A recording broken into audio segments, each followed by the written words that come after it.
During the Greece versus Turkey soccer game recently, there was a moment of silence that was endorsed by the soccer organization behind the game. Okay, so according to the San Francisco Chronicle, the UEFA, Europe's governing soccer body, requested that all European international games hold a minute of silence before the start of their matches and wear black armbands. Now, that is the most common sense thing to do. Of course, you want to show solidarity with the victims in France.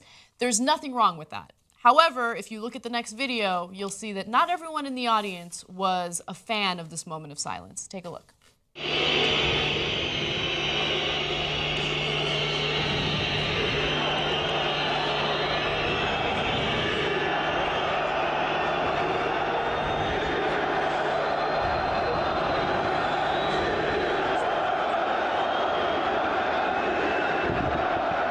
So there's controversy because the Turkish soccer fans were not silent. They were waving their flags and they were yelling. Some are saying that they were booing, although I couldn't really hear whether or not it was booing or if they were just being loud and obnoxious during a clear moment of silence to show respect and solidarity with victims.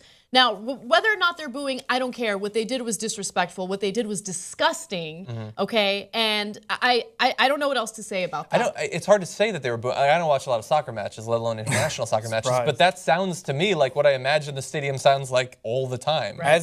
As your Turkish correspondent and the only Turkish person at the Young Turks, let me clarify what happened there. They were actually yelling, "Şehitler ölmez, vatan bölünmez." Oh, obviously. Which means martyrs don't die and the country never separates. And this is a common theme throughout our history because Turkey has always had terror attacks from terrorist groups like PKK, which are predominantly Kurds, but then also from ISIS, and especially until in recent times as well in Ankara, when there was an ISIS bombing where 100 people died and 400 people were injured. And that's like a saying that we have because we believe that people that die in terrorist attacks are also martyrs alongside our military that fights terror groups, right? So they weren't exactly booing.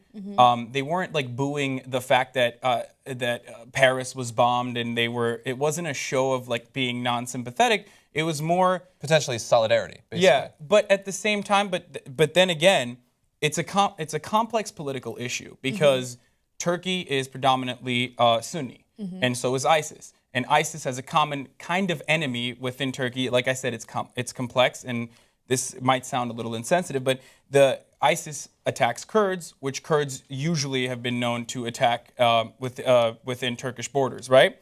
So some of the very radical conservative Muslims in the crowd might genuinely be booing in support of ISIS.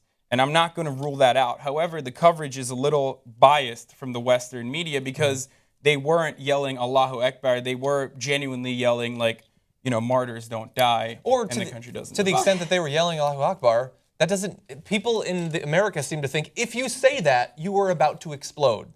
But that's not what it, like you can say it in all sorts of circumstances. Yeah. It's the same. Yeah. Any Christian would yell out things like that in English. It doesn't mean that they're terrorists. I don't care what they were saying. No, I do care what they were saying because if they were booing or if they were saying something disrespectful, it makes the situation even worse, okay?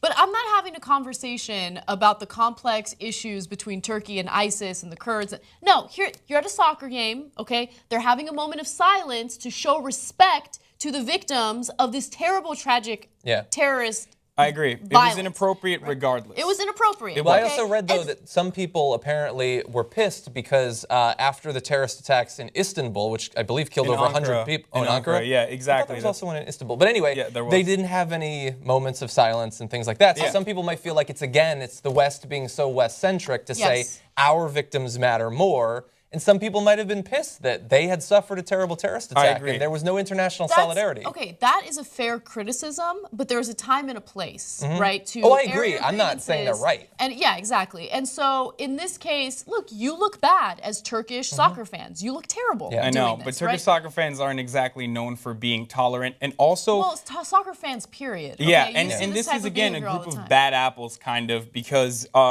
even the Turkish, like the technical director and everyone else on the Turkish team criticized heavily the fans. They criticized the fans. They were like, please don't do that. This is unacceptable. This is disrespectful. A lot of people in Turkey also criticized the fans. So don't think that this is like Turkish people don't care about the tragedy in Paris. No, I understand. Look, it would be unfair, to say the least, if you took these clowns in the audience and you made them representatives of the entire Turkish population. That is not an accurate assessment. However, what they did was wrong, and I'm glad that all of us are condemning their actions, because it's just so incredibly disrespectful. They're not representative of Turkey, but they are representative of soccer fans. They're hooligans, and I won't stand for it anymore.